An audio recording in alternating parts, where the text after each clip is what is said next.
Hey guys, backyard scrapping here, and here we are.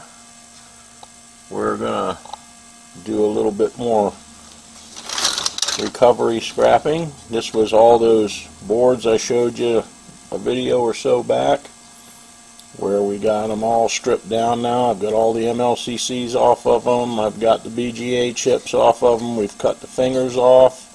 Now all that's left to do is to remove the little plugs and stuff like that that may have some gold-plated pins in them. And then these are ready for the scrap heap. So I'm going to start hammering on these, show you a little bit of that, and we're going to see if I can put a dent in this bag of them. So we'll be back at you in just a bit. Okay guys, I just wanted to show you what I used to do this with. And this is actually, it's a wood chisel. I actually chose this because if you can tell, I ground this down a little bit more, put a little bit less of an angle on it, not so steep. And I actually use it like this. I'm hoping I got this because I can't see over here, but I want to show you. I actually don't use it this way. I turn it upside down. And the way I remove them is I actually just take that and doing it this way. Let me get that off. Doing it that way, it doesn't dig into the board. It seems to just skim right across, right across the top of the board like that, and not digging in, and just cuts these right off. So anyhow, we're going to continue on doing this for a bit, and then we're going to sort our little plugs out, see what we're going to keep and what we're going to harvest from them, and so on and so forth. So I'm going to just continue on doing this, and we will talk at you again shortly. Get a little tub to put them in, and bang, bang, bang away.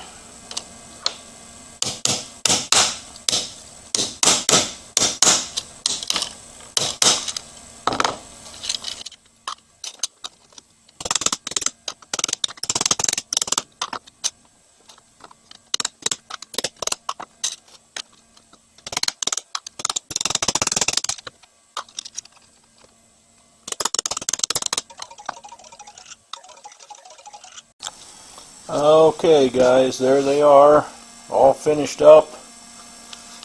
Took me, I don't know, probably a couple hours to get them all off of there. I'm actually going to sit down here and we're going to take a look at this one in just a second, and I'm going to explain a few things. So I'll be right back at you. Okay guys, so we have stripped our slot cards. Actually, they were most of them video cards of some kind or another. And the process I do is I take the MLCCs off first. That's the monolithic ceramic capacitors. And if you don't know what those are, that's the little brown looking things that are on the circuit boards, little square looking or rectangular looking things, and they'll have a C next to them.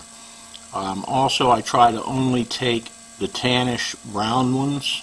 Even if it has a C next to it and it's a white or a cream color, I actually leave those. But that's the first thing I do. After I get those off, then I take, there's usually, like on this particular board, there was 3 small copper coils which I removed. Then I removed the BGA chips, which on these boards there was 4, 2 on the front, 2 on the back. Then there was about 7 to 8 little tiny IC chips that I removed. Most of them had 1 crystal that I removed. And then I would cut the fingers off. And I save them all up, and then at the very end I take all the connectors off. Now in just a second I'm going to get set up here and I'm going to show you the different connectors and how I kind of sort them out. I actually sort them out into, all these will go together, all these will go together, and then I'll explain why. And I actually have a little bin that I call my cell bin, where I throw stuff that I'm probably, I don't think I have enough time to mess with, or I don't want to take the time to mess with. I haven't ever sold any of it, and more often than not, I dig in there and, end up doing most of the stuff anyway. But I throw it in there according to what I deem the value of it as, or like an example, these, and I'll show you why. I'll have to take one apart and show you, but like this is going to be my number one pick out of all this stuff, are these type of connectors.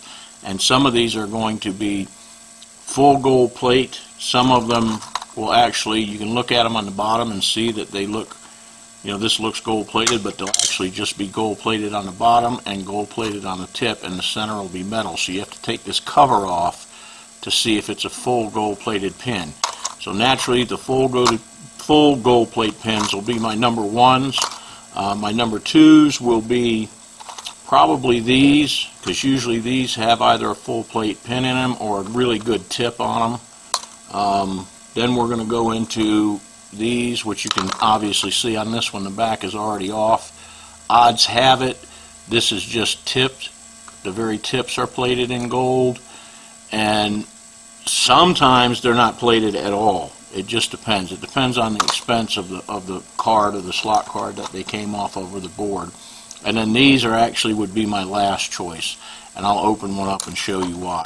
So let me get this moved aside, and I'll get a couple of these opened up and show you what I'm talking about, and then we'll just wrap up this video. I know it was short, but I'm more or less just wanting to show you, when I break down a board, what I keep, and what I try to salvage off of them. The only reason I even go after the MLCCs now is because I don't know if you all have been keeping up with palladium, but palladium has virtually gone through the roof. Now, a lot of MLCCs today actually have nothing. I mean, some of them don't have any silver. Now, the old MLCs, pretty much, from the older boards, you could count on getting, like 10% silver and 2% palladium out of them. So if you had 100 grams of, ideally the old style MLCCs, you'd get 10 grams of silver per 100 grams, and you'd get 2 grams of palladium per 100 grams. Well, palladium's like more than gold. It's like $100 more than gold right now per ounce. So I'm actually keeping all the MLCCs, and stripping the MLCCs off. Now, I don't process them yet because I really don't like fooling with platinum group metals because they're dangerous. But I'm also not going to throw that away. Now, some of the MLCCs don't contain any. There's actually, I had a bunch that have absolutely no silver, or maybe 1% silver, and absolutely no palladium in them. But you don't know the difference. I don't have one of those $20,000 guns to, hold it down on them and tell me what they are. So I just keep them all. I do try not to take the resistors off and the other little capacitors off the board. I try to leave those on and just take the MLCCs. So, I mean, we may actually here in not too long, maybe we'll try to do a small batch of MLCCs and see if they're good or bad. But anyway, let me get back to you in just a second, and we're going to break a couple of these connectors down and show you what and why I keep them. So we'll be back at you in just a sec. Okay, guys, we are going to go from what I consider the best pins that were on these boards down to the worst. Okay, so these connectors are actually the best. Alright, these appear to be, by the bottom you can tell, or you can look, that these appear to be full plate gold pins. Now, we're not actually going to know that until we remove this little cover, this little metal cover, which, let me get a screwdriver. I should have had this ready.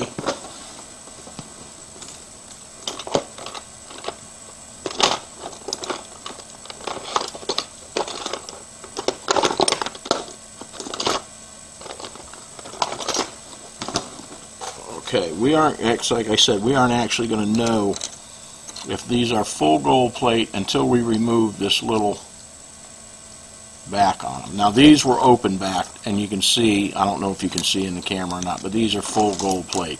So they're going to be the best. We're going to actually pull this little cover, and you have to do this to each one of them, because like I said, sometimes there is actually just plating on the bottom of the pin and on the tip of the pin, and this one I can't actually see it well enough yet. I'm going to have to break it so that we can see if this is a gold one or not. So the way to do that is to get a hold of it, snap this open like that so we can get rid of this metal. And you got to be really careful with this, because this stuff will slice you like a razor blade if you are not careful. So we'll go ahead and get rid of that. That right there, you don't want that going, sliding across your finger, because it will cut you bad. Okay, these are full. This particular one is full gold plate, and I believe most of these will be. Okay, but there may be one or two that this actual center part is not fully gold plated. But anyway, so there's the best of them. Next, we have these, which are obviously they're open backed. They're similar to these. Get them out of the way, but they're open backed, and you can see that they're silver, or silver colored or nickel colored or whatever. So more than likely, they're just going to be the very little tips of these will be gold plated. So that'll be the ones that we cut off. These are like these. They're closed back, but they give the appearance of being also silver. So, the same thing has to be done with these. You actually have to break the backs open. These are probably just going to be gold tipped as well. So these I would keep together and just do those separately. These, for the most part, are usually just the ends are gold plated. It's a little double prong thing that a pin sticks into. So, just that part will be gold plated. They're not bad. Usually they're okay. These guys, let me see. Let me just open one up and show you. They actually are gold plated partially. Again, the entire pin is not plated, and they are only gold plated on one side, and they also are very sharp. You just really got to be careful when you're working with these little connectors, because they really will cut you if you're not careful. So we're going to pull that open, and we're going to pull this open. And still, I got to be, like I said, really careful, because they will definitely cut you up bad. So that's all waste right there, and it's just this little black thing. Now, a lot of times USB plugs or these, and these are kind of like a HDMI, but they're not. I forget what they're called. But HDMIs will be the same way. USBs will be the same way. And what it is these little tiny pins right here, okay, are actually gold plated, but they're only gold plated on one side, and it goes just a hair down into here. So a lot of times what I'll do is just take these, because it takes forever to rip them apart. That's why I actually throw them in my, like I would sell bin, but I don't ever sell them. But if you got a flush cutter that cuts perfectly square on one side, you can actually just cut that little piece of plastic off. You might lose a tiny, tiny, tiny bit of gold, but it saves you having to pull each individual pin. So that's those. We only had a couple of oddballs, which this is just a phone jack pin. Some of these are full gold plate, these little wire looking ones, and some of them are only about halfway. There was only one of these in that whole 150 boards, and it happens to be full plate, so that's that.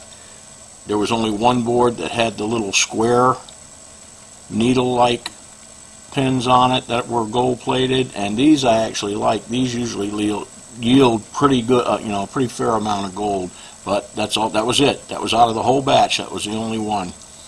And then we have a newer looks like a monitor type plug or something like that, but I can see right here that these are very, very small, so they may be probably the little things that the pin slides into, but they're going to be very light plated. This is probably the newest board, and you can tell because look at the difference in the plugs. I mean, they're really, really getting good at making stuff smaller and using less precious metal. But anyway, so that's the breakdown of the pins. Like I said, the full gold plate's what you want to go after. These, because they're mine, I mean, I will take the time one day, sometime, somewhere, maybe this winter when it's blue and black outside and I don't have anything to do, and I'll sit and pull all these and cut the tips off, because I'm not going to process all this metal. It takes, if there's 3 times the weight in metal there that has nothing on it, it's going to take 3 times as much acid, it's going to take 3 times as long for it to dissolve, and there's just no point in that. But that's basically it, guys. I hope this helped you also figure out what you want to keep off of your other things that you want to keep off the cards. You definitely want to keep your little IC chips and your BGA chips. Let me see if I can find that board again. This chip right here is under the fan. Sometimes when you get these slot cards, you get lucky and you actually get the BGA chip that has the like the plastic cap, not these type of BGA chips. I don't remember what these are called, but there's really virtually almost nothing in them. They're not worth taking off the board. So they call them a processor type chip, but there's a name for them. They are a BGA chip or ball assembly grid chip, but they're not. They don't have anything in them. And I actually did the last lot of these. I actually got about 10 that were the like the video chips, the Intel video chips that you see that have the black plastic cap on them. And that black plastic cap is the part that you want to keep. The base looks like it has gold on it, but there's very, very, very tiny bit of gold on that base. It's actually the cap. It's the gold wires that are inside that cap. But anyway, we're going to wrap this up. I just wanted to show you, what I keep for pins. This would be the last ones I do. This would be the first ones I would do. So we will get back at you guys when we're going to do some refining. I'm actually going to put together probably almost or right at 3 kilos of trimmed gold fingers that came off of these boards and that came off of RAM chips and everything else. And I think we're going to go ahead and process that because I don't have anything coming in right now. So I know I will have the time and the space to do it. So that will be probably the start of our next video. We'll be getting those ready to process. So have a good one, everybody, and we will see you in the next video.